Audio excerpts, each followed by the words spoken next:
Good morning. Today we have with us Mr. Satyan Mishra. He is a Suka Fellow, Managing Director, as well as a co-founder of Drishtee. Recently, he has visited Assam, and we like to know his feelings, how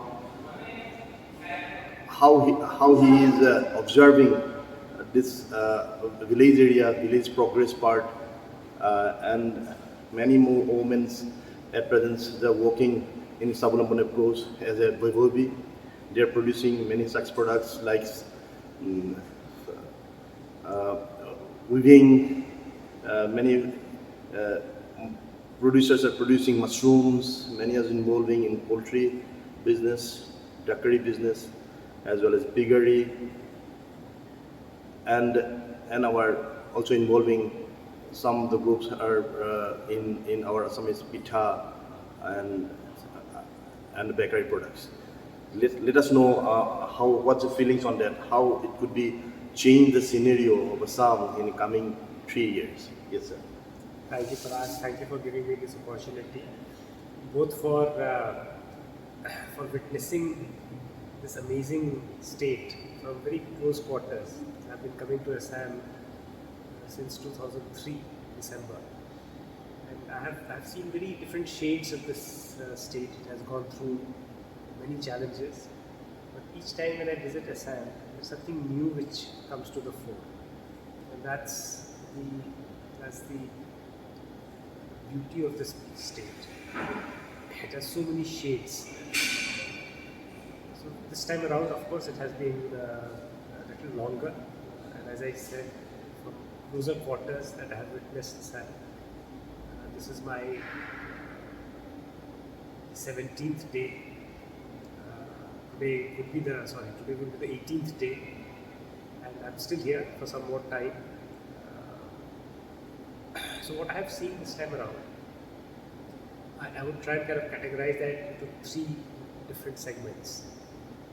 So the first segment is about these women, and I have seen that there is the need and the willingness and the positivity of these women is really creating a change. We are just like a change agent, I would say.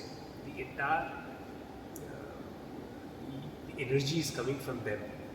And I could see that energy this time around.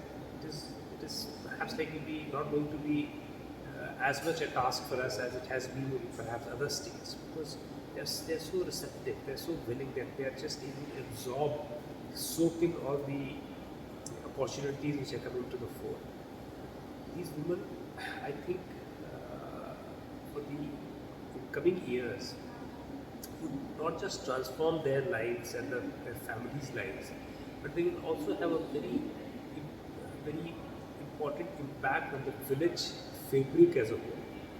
The way they are coming up and increasing their income, their livelihood, playing a role.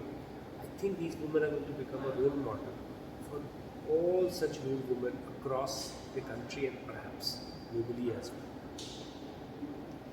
And when I see these producers, they are individual producers, there is no single house which is just doing one thing. What we are doing is very incremental. We are just kind of giving them another opportunity of, say, a mushroom or as a poultry or a pita. But it's not that they have not been doing things on their own earlier. They have been doing a lot of things, they have been trying out, just that there's this additional opportunity is showing them a way for earning something which is more decent, something which can really transform their lives. The second thing that I would like to say is that this time around I have seen also the leadership in the village. The leadership which is not just looking at their own self. And then that's something which is defining from a program perspective. The kind of program that we are running, it is practically impossible for us to reach out to all these women. We are talking about 500,000 women to be getting the benefits of the livelihood program that we have. It would have been impossible for us to find these women, get across to them. But I see that leadership coming into the village. That leadership is giving us immense hope that there will be a transformation which would be led by the village, not led by Drishtee or another social organization, led within the village for the village. So this is the kind of a hub and spoke model which we had conceptualized, and we can see it in action at multiple levels, from a leadership level, from a processing level. That there are, like Parag was mentioning about pita and other items which are being made. So the raw material is getting sourced from the village. So the spoke is also in the village, and now the hub is also in the village, and that is creating massive impact. At the third level, I would like to tell you that this entire area, this entire state, is bestowed with so much of natural resource.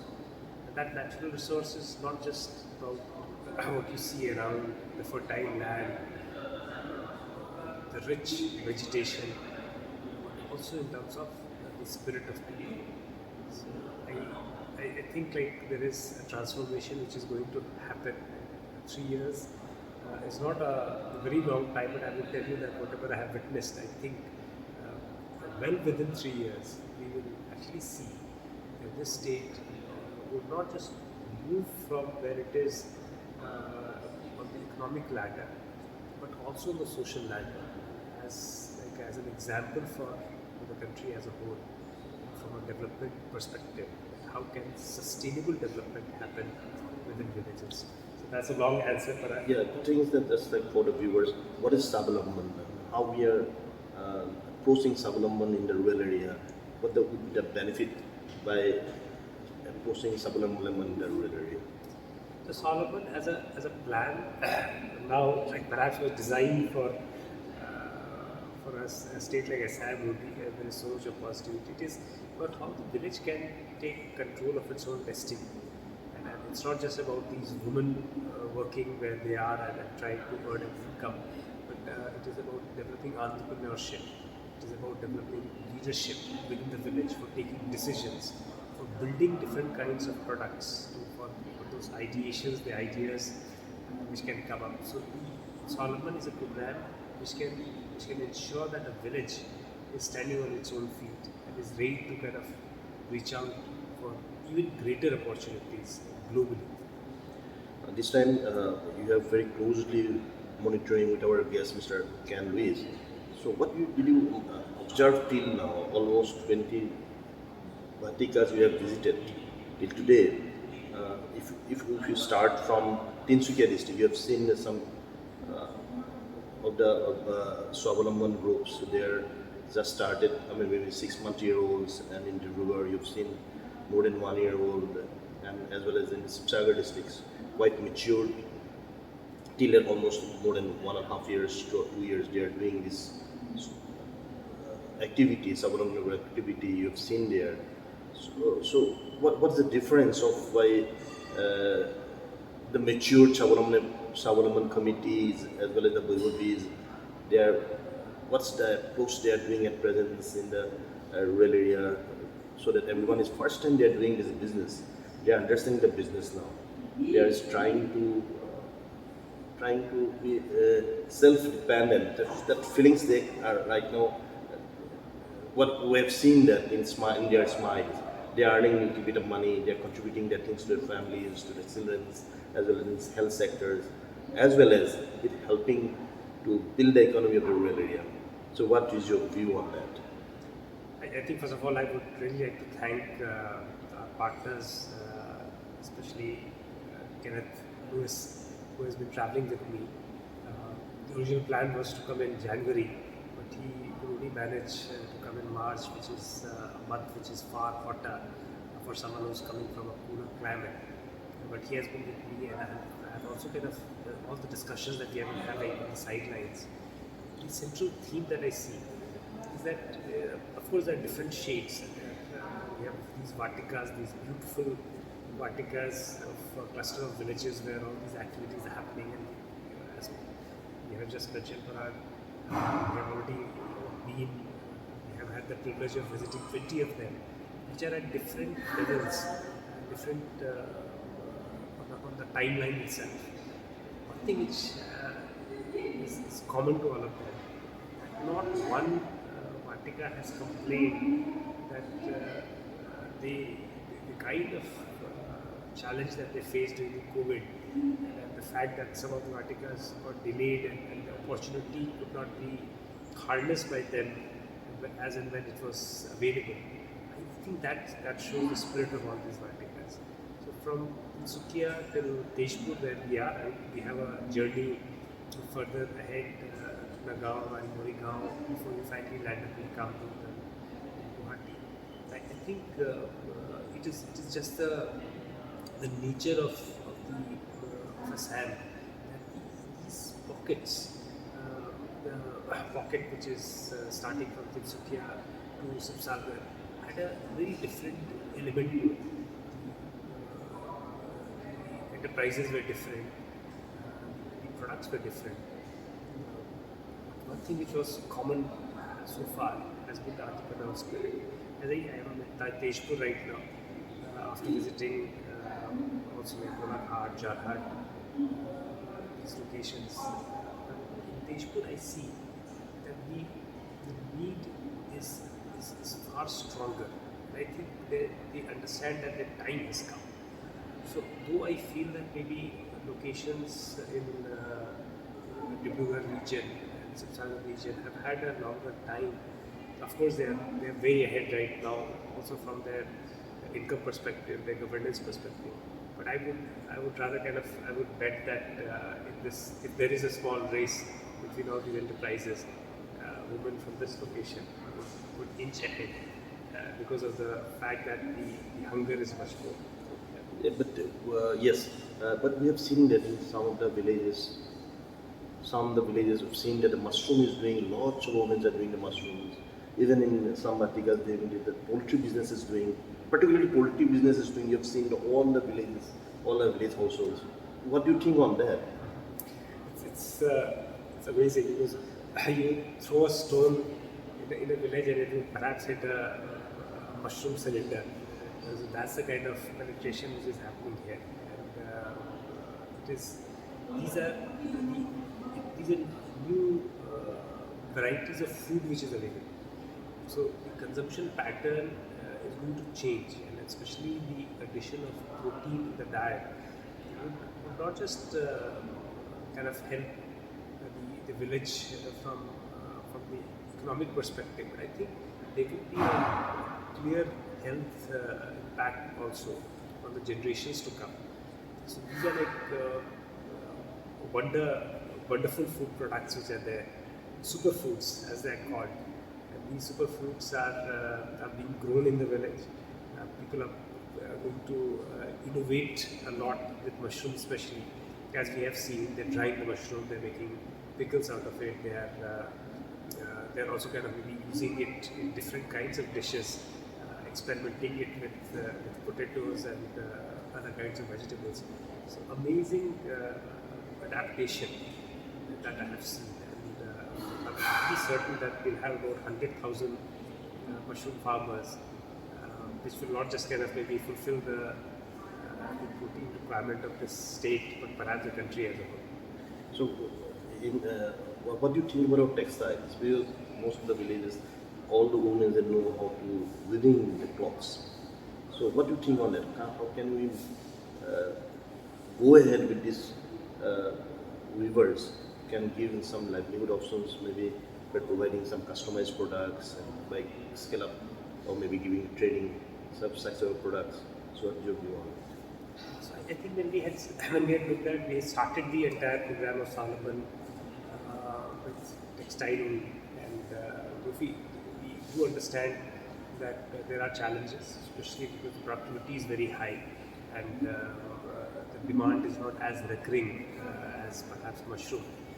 But I also understand that there's a huge market for textile products within the community, especially in Assam. So the gamsha which is here, which is perhaps used in every village to welcome the guests, and that has become like a symbol of Assam, even for the world outside. So that local demand is something which will kind of fuel more innovation and better quality of products.